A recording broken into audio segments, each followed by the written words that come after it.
Guys, எனக்கு TVK கட்சியில் யாரையுமே தெரியாது கைஸ். பெண்களுக்கு எதிராக, குழந்தைகளுக்கு எதிராக நடக்கக்கூடிய வன்கொடுமைகளை தடுக்கும் விதமாக நம்மளால் ஒரு விஷயம் பண்ண முடியும், நம்மளால் ஒரு மாற்றத்தை கொண்டு வர முடியும் அப்படின்னு சொல்லி ஒரு விஷயம் சொல்லியிருந்தேன். நான் அதை பற்றி சிம்பிளாக சின்னதாக ஒரு எக்ஸ்பிளனேஷன் கொடுக்குறேன் கைஸ். இப்போ நம்ம இந்த போலீஸ் துறையில் இருக்காங்கள, சில வருஷமாகவே இந்த அடாவடித்தனம்லாம் பண்ணுற பசங்களோட கைக்கு மாவு கட்டு போடுறது, காலுக்கு மாவு கட்டு போடுறது, இந்த கத்தியெல்லாம் வச்சு சுற்றிட்டு இருப்பானுங்களா அந்த பசங்க, ஏதாவது சேட்டை பண்ணாங்கன்னா அந்த மாவு கட்டு போடுற அப்படி ஒரு ஹேபிட் அப்படிங்கிறது நம்ம இதில் இருக்குது. அது நல்ல ஒரு விஷயந்தான். அது ஒரு சின்ன ஒரு இம்பேக்டை க்ரியேட் பண்ணும் அந்த ஏரியா பசங்களுக்கு. இந்த மாதிரிலாம் சுத்தாதீங்களா, இப்படியெல்லாம் பண்ணி இந்த மாதிரி சேட்டை எல்லாம் பண்ணிட்டு இருந்தீங்கன்னா உங்களுக்கும் இந்த நிலைமை தான் அப்படின்னு ஒரு ஒரு இம்பேக்டை க்ரியேட் பண்ணும் இல்லையா. அந்த இம்பேக்ட் வந்து ஒரு 10%.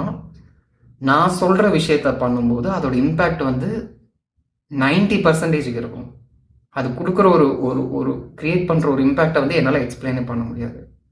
நல்ல ஒரு ரிசல்ட் அது கொடுக்கும்.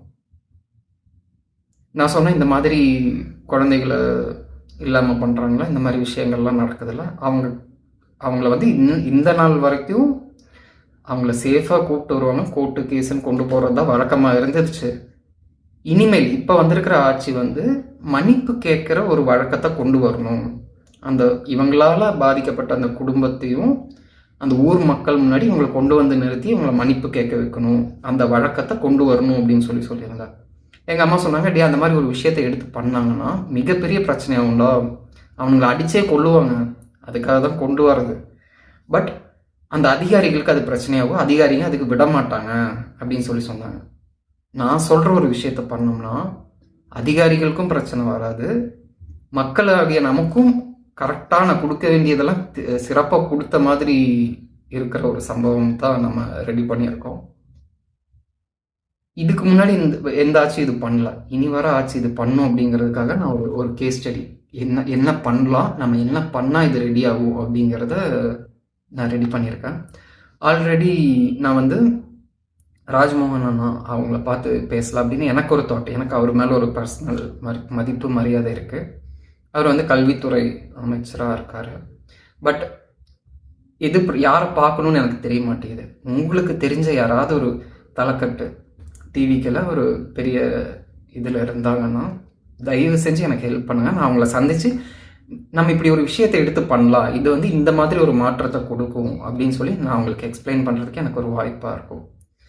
சிம்பிளாக சொல்லணும்னா, இப்போ கேரளாவில் ஒரு விஷயம் நடந்தது. ஒரு குழந்தைய ஒருத்தர் அடித்து கொண்டான், துன்புறுத்தி கொண்டிருக்கான். அவனை அந்த ஊர் மக்கள் போட்டு நாய் அடி பேய் அடி அடித்தாங்க. நான் கேட்ட கேள்வி என்னென்னா, இவனை அடிக்கிறத பார்த்தாங்கன்னு வச்சுக்கோங்களேன், அந்த ஏரியாவில் அவன் வீட்டு பக்கத்துலேயே இப்படி ஒருத்தர் இருக்கான்னு வச்சுக்கலாம், ஒரு குழந்தைய போட்டு துன்புறுத்துறவன் இருக்கிறான். அது இந்த ஊர் மக்களுக்கு தெரிய மாட்டேங்குது. இந்த அடி அடித்தாங்களே இவனை, இதை பார்க்கும்போதே அவனுக்கு பயம் வரும். இவன் கத்தி கதறது பார்த்தானா இன்னும் அவன் மனசில் பயம் வரும்.